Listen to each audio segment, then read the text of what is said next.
암호화폐 거래는 도박? 법적으로 확실히 법원에서는 도박죄로 인정한 적도 있습니다. 우리 다 도박죄. 상습적으로 이걸 했으면 사실 대부분 사람 상습적으로 했겠죠. 그렇죠. 하우스 개념이 되는 건가요? 이 자본시장법이 적용된다 보기는 좀 어렵고 불거질 가능성은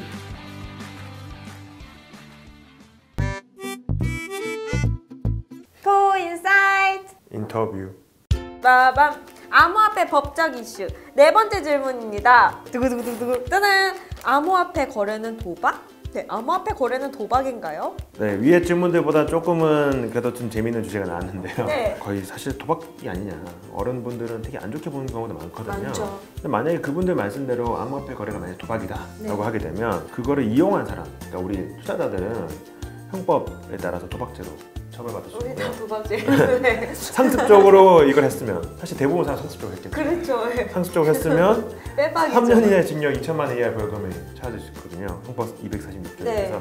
그리고 또 거래소 자체는 이 도박 장소를 영리 목적으로 도박 장소나 공간을 개설하는 데 이거 하우스 해당해서 개념이 되는 건가요? 네, 장소에 공간이 돼 있어서 반드시 말씀하신 현실적인 하우스를 만들어 가지고 하는 것뿐만 아니라 이렇게 온라인상으로 사이트 열어서 이제 도박을 운영하는 것도 마찬가지로 형법 제 247조에서 처벌받을 수 있거든요. 네. 만약에 이제 암호화폐 거래가 도박에 해당한다라고 하면 엄청나게 많은 사람들이 도박죄로 처벌받을 가능성이 있는 거죠.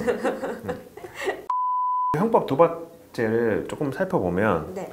도박죄는 재물을 걸고 도박을 함으로써 성립하는 범죄거든요. 도박에서는 그 2인 이상이 참여해가지고 재물, 뭐 승자한테 주기로 하는 약속을 하는 거죠. 우연한 승부에 의해서 재물의 득실을 따진 거다. 이렇게 생각하시면 되는데 재물은 뭐 실제 물건뿐만이 아니라 재산상 이익도 포함되는 개념이거든요. 네.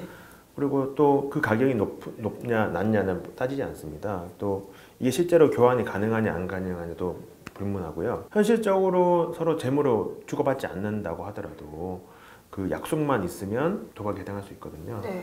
이거를 암호화폐 거래의 경우를 한번 치환시켜서 생각을 해보면 그 법정 성격이 모호하긴 하죠. 이게 재화인지 화폐인지 애매하긴 하지만 이 암호화폐 같은 경우는 여러 거래소를 통해서 원화나 달러화를 교환할 수 있잖아요. 네. 그리고 실질적으로는 금전적 가치가 있어서 재산상 이익에는 해당할 것 같습니다. 네.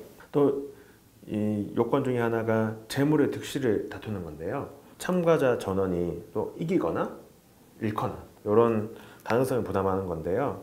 암호화폐 거래를 하는 행위도 누구는 잘 팔아서 돈을 얻게 되고 누구는 잘못 팔아서 손실 입게 되고 그렇기 때문에 여기 해당할 가능성도 있습니다. 근데 우연한 거는 아니잖아요.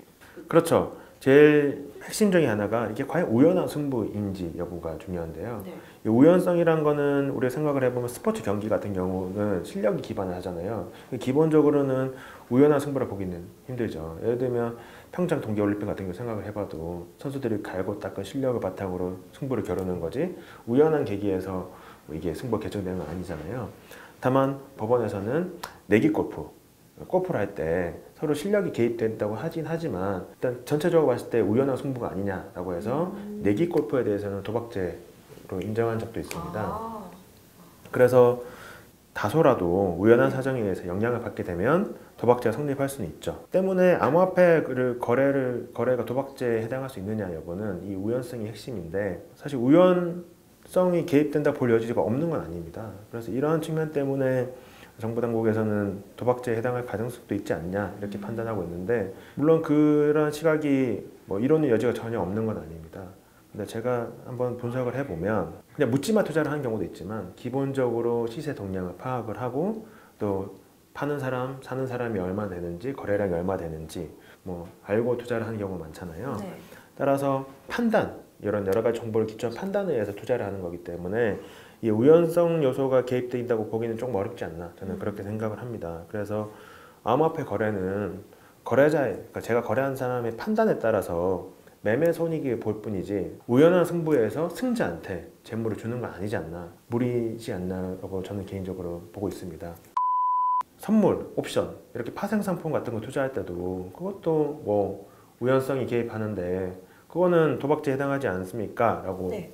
질문할 수도 있겠죠. 이런 부분은 근데 사실 입법적으로 해결되어 있습니다. 자본시장과 금융투자에 관한 법률을 보면 10조 2항을 보시면 금융투자업자가 금융투자업을 영위하는 경우에는 도박죄 형법제 246조를 적용하지 아니한다라고 되어 있습니다. 그래서 금융투자 상품을 금융투자업자가 취급하는 경우에는 그러니까 파생상품 같은 거 도박죄에 해당하지 않는다는 것을 입법적으로 해결해놨기 때문에 이 부분은 명시적으로 벗어나 있죠. 반면 암호화폐 거래 같은 경우는 암호화폐 자체가 금융투자 상품인가 라고 했을 때는 부정적이거든요. 네. 그래서 암호화폐를 취급하는 거래소도 금융투자업자라고 해당하는데 보기 어렵고 그렇기 때문에 이런 조항은 적용되지 않거든요.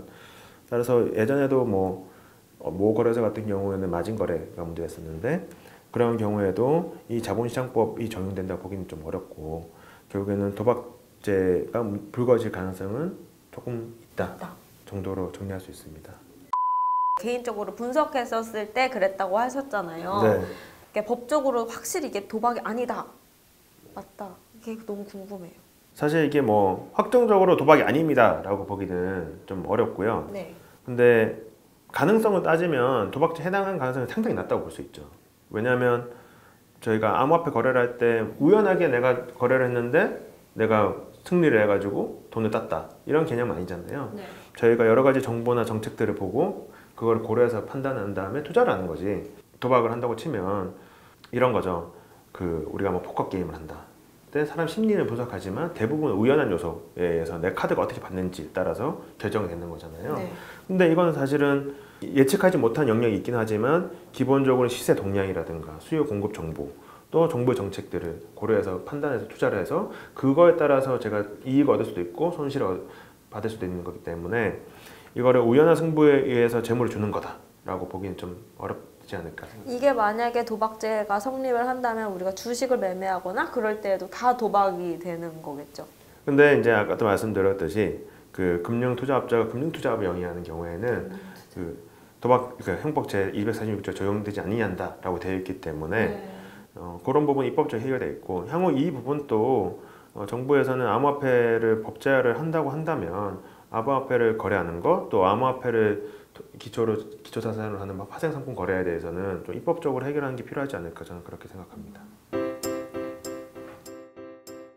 현행법상으로 과연 과세가 가능할까? 작년에 거래를 했는데 법이 갑자기 지금 생겼어. 결론부터 말씀드리자면 이중과세는. 과세 자체는 법률에 의해야 되고 현행법 해석상으로도 가능하지 않을까.